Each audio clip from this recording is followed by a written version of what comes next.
नमस्कार दोस्तों, स्वागत है आपका बिटवीन द न्यूज़ की एक और कड़ी में।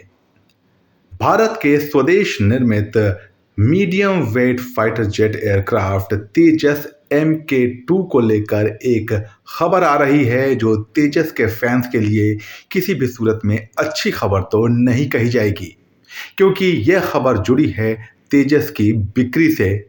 वही बिक्री जिसके ज़रिए भारत सरकार न सिर्फ एक ग्लोबल ब्रांड बनाने की तैयारी में थी तेजस को, बल्कि इसके ज़रिए विदेशी मुद्रा की इनकम की भी उम्मीद लगाई जा रही थी। मगर कुछ ऐसा हुआ है जिसके चलते तेजस की बिक्री में एक बड़ा रोड़ा आ गया है। क्या है वो रोड़ा बताएंगे, मगर उससे पहले अगर आपने बिटवीन द न्यूज़ को अभी तक सब्सक्राइब नहीं किया है तो फौरन सब्सक्राइब करें, और अगर आपको वीडियो अच्छा लगता है तो इसे लाइक, शेयर और कमेंट इस पर ज़रूर करें। तो चलिए शुरू करते हैं ये वीडियो और एक एक करके आपको बताते हैं कि बेहतरीन खूबियों के बावजूद आखिर क्यों तेजस की बिक्री नहीं हो पा रही है, जबकि दुनिया के कई देश इसकी खरीद में दिलचस्पी दिखा रहे हैं। तो चलिए वीडियो की शुरुआत करते हैं और सबसे पहले बात करते हैं उस खूबी की जिसके चलते दुनिया तेजस की दीवानी है। दुनिया के 6 देशों ने तेजस की खरीद में दिलचस्पी दिखाई है। इसमें America, Argentina, Malaysia, Colombia, Indonesia और फिलीपींस जैसे देश शामिल हैं। कम कीमत और बेहतरीन परफॉर्मेंस वो वजह हैं जिसकी वजह से तेजस की दुनिया दीवानी है। तेजस के एक यूनिट की कीमत करीब $31 मिलियन बताई जा रही है। पाकिस्तानी समकक्ष GF-17 की तुलना में तेजस MK2 की उड़ान क्षमता बेहतर और मेंटेनेंस कम होने की उम्मीद है।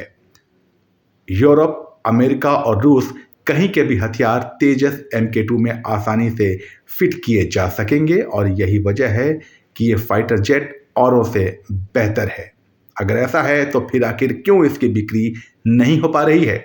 इसकी सबसे बड़ी वजह है खराब मार्केटिंग रणनीति।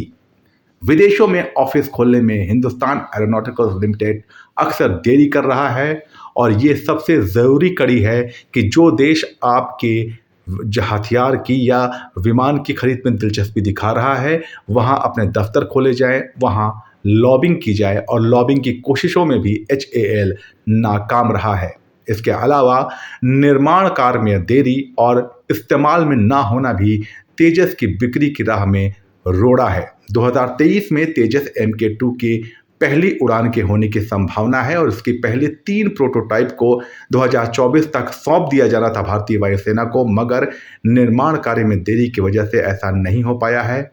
और ये निर्माण कार्य में देरी क्यों है, इसकी वजह अब जानते हैं। एक साल में 8 से 12 तेजस विमानों का उत्पादन HAL कर पा रहा है, जबकि इस रफ्तार से वायुसेना, भारतीय वायुसेना की ज़रूरतों को ही पूरा किया जा सकना मुश्किल है। ऐसे में निर्यात कैसे हो पाएगा? इस सुस्त प्रोडक्शन चेन की रफ्तार को बढ़ाने या सिंगल प्रोडक्शन चेन की कमी को दूर करने के लिए निजी क्षेत्रों से हाथ मिलाए जाने की खबर थी, मगर भारी निवेश की वजह से निजी क्षेत्र इस निर्माण कार्य में दिलचस्पी नहीं दिखा रहे हैं, और यही वजह है कि HAL के सुस्त रवैये और निजी क्षेत्र के आगे ना आने की वजह से तेजस का निर्माण कार्य अपने तय समय से कहीं पीछे चल रहा है। अब ज़रा सोचिए कि अगर कोई फाइटर जेट सर्विस में ही नहीं है तो उसकी बिक्री पर असर क्यों नहीं पड़ेगा। इसलिए ज़रूरत इस बात की है कि न सिर्फ हिंदुस्तान एरोनॉटिकल्स लिमिटेड अपने सिंगल प्रोडक्शन चेन को डबल ट्रिपल करे, बल्कि निजी क्षेत्र से हाथ मिलाकर अमेरिका के तर्ज पर पब्लिक प्राइवेट पार्टनरशिप के तहत इसका निर्माण युद्ध स्तर पर किया जाए। जैसे ही तेजस MK2 भारतीय वायुसेना का हिस्सा बनेगा और आसमान में अपने करतब दिखाएगा, यकीनन दुनिया के जो देश इसकी अभी खूबियों को देखकर ही इसमें दिलचस्पी दिखा रहे हैं, वो इसे खरीदने के लिए भी आगे आएंगे। और साथ ही मार्केटिंग और लॉबिंग की अपनी रणनीति को भी HAL और ADA को दुरुस्त करना होगा। आपकी क्या राय है हमें कमेंट सेक्शन में बताइए और रक्षा जगत की ऐसी ही दिलचस्प खबरों के लिए बने रहिए बिटवीन द न्यूज़ के साथ। नमस्कार।